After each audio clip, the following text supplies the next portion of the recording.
অপেক্ষার অবসান এসে গেল ব্রেকিং নিউজ। ২৬ বিশ্বকাপ ট্রফি নিজেদের শোকেসেই রেখে দেওয়ার মিশন নিয়ে ২৬ সদস্যের পূর্ণাঙ্গ চূড়ান্ত স্কোয়াড ঘোষণা করে দিল বিশ্ব চ্যাম্পিয়ন আর্জেন্টিনা। লিওনেল স্কালোনির মাস্টার প্ল্যানে কারা আছেন আর কারাই বা বাদ পড়লেন তা নিয়ে পুরো ফুটবল বিশ্বে এখন তোলপাড়।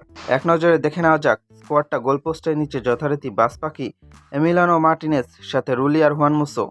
ডিফেন্সে ওতামেন্দি, রোমেরো, লিচাদের সাথে আছেন বালার্দি, তাগলাফিকোরা। মিডফিল্ডে দেপল, এনজো, ম্যাকালিস্টারদের চেনামুখ। আর আক্রমণভাগে ফুটবল লিজেন্ড লিওনেল মেসির সাথে জুলিয়ান আলভারেজ, লাউতারো মার্টিনেজ আর এক ঝাঁক তরুণ তুর্কি। এক কথায় বলতে গেলে এটাই পারফেক্ট স্কোয়াড, এটা নিয়ে কোনো সন্দেহের অবকাশই নেই। তবে পারফেক্ট স্কোয়াড হলেও আলোচনা সমালোচনা তো থাকবেই। স্কোয়াডের সবচেয়ে বড় ট্র্যাজেডি বা দুঃখজনক বিষয় হলো মার্কাস সেনসির জায়গা না পাওয়া। প্রিমিয়ার লিগে দারুণ ফর্মে থাকা সত্ত্বেও এই ডিফেন্ডারকে বিশ্বকাপে টিকিট কাটতে পারলেন না স্কালোনি।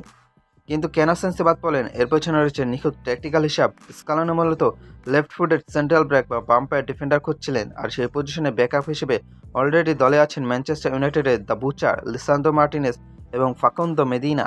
লিচা এবং মেদিনার মতো হাই প্রোফাইল পারফর্মাররা দলে থাকায় সেন্সিকে বড্ড দুর্ভাগ্যজনকভাবে জায়গা ছেড়ে দিতে হলো। তবে রক্ষণভাগ এই গভীরতাই বলে দেয় আর্জেন্টিনা এবার কতটা শক্তপোক্ত দল নিয়ে মাঠে নামছে। মিডফিল্ড সিলেকশন নিয়েও একটা বড়সড় ধোঁয়াশা ছিল। ফুটবল পাড়ায় জোর গুঞ্জন ছিল এমিলিয়ানো বুয়েন্দিয়া নাকি জিওভানি লো সেলসো, কার ওপর ভরসা রাখবেন স্কালোনি। অবশেষে সেই কনফিউশনে অবসান ঘটল এবং শেষ পর্যন্ত লো সেলসোর অভিজ্ঞতায় প্রাধান্য পেল। মনে করে দেখুন, ২২ বিশ্বকাপে চোটের কারণে শেষ মুহূর্তে ছিটকে গিয়েছিল লো সেলসো, সেই আক্ষেপ ঘুচিয়ে এবার তিনি স্কোয়াডে। বুয়েন্দিয়া দুর্দান্ত ফর্মে থাকলেও মেগা টুর্নামেন্টের যে প্রেশার, যে স্নায়ুর লড়াই, সেখানে লো সেলসোর অভিজ্ঞতা স্কালোনির জন্য বড্ড বেশি দরকার। পারদেস, দেপাল, এনজো ফার্নান্দেস, ম্যাকালিস্টারদের সাথে লো সেলসো যোগ হওয়ায় আর্জেন্টিনার মিডফিল্ড এখন যেন একটা ক্রিয়েটিভিটির পাওয়ার হাউস।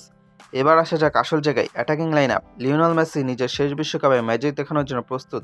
সাথে আছেন স্পাইডার, জুলিয়ান আলভারেজ এবং দুর্দান্ত ফর্মে থাকা গোল মেশিন লাউতারো মার্টিনেজ।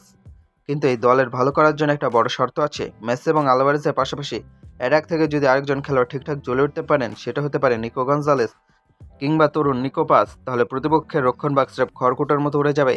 একই সাথে বিশ্বকাপের মূল ম্যাচগুলো শুরু হওয়ার আগে মিডফিল্ড কম্বিনেশনটা একদম নিখুঁতভাবে সেট করে নিতে হবে। মাঝমাঠ যদি বলের সাপ্লাই ঠিকঠাক রাখতে পারে এবং ফরওয়ার্ড লাইনে মেসি আলভারেজকে অ্যাসিস্ট করতে পারে, তবে এই আর্জেন্টিনা ভালো না করার কোনো কারণেই আমি দেখি না। তারা শুধু ভালো খেলবে না, আবার ট্রফি জয়ের প্রধান দাবিদার হিসেবেই মাঠে নামবে। তরুণ রক্ত আর অভিজ্ঞতার এক অসাধারণ balanced squad. Nico Paz, Thiago Almada, Giuliano সিমিওনেদের মতো প্রতিভাবান তরুণরা যখন ওতামেন্ডি, মেসিদের ছায়ায় খেলবে, তখন আর্জেন্টিনা দলটা হয়ে উঠবে আরও বিপজ্জনক। স্কালোনি তার চাল চেলে দিয়েছেন, এবার মাঠে লড়াইয়ের পালা। আপনাদের কি মনে হয়, সেন্সিকে বাদ দেওয়া কি ঠিক হলো? আর মেসি আলভারেজের সাথে অ্যাটাকে তৃতীয় স্তম্ভ কে হবেন?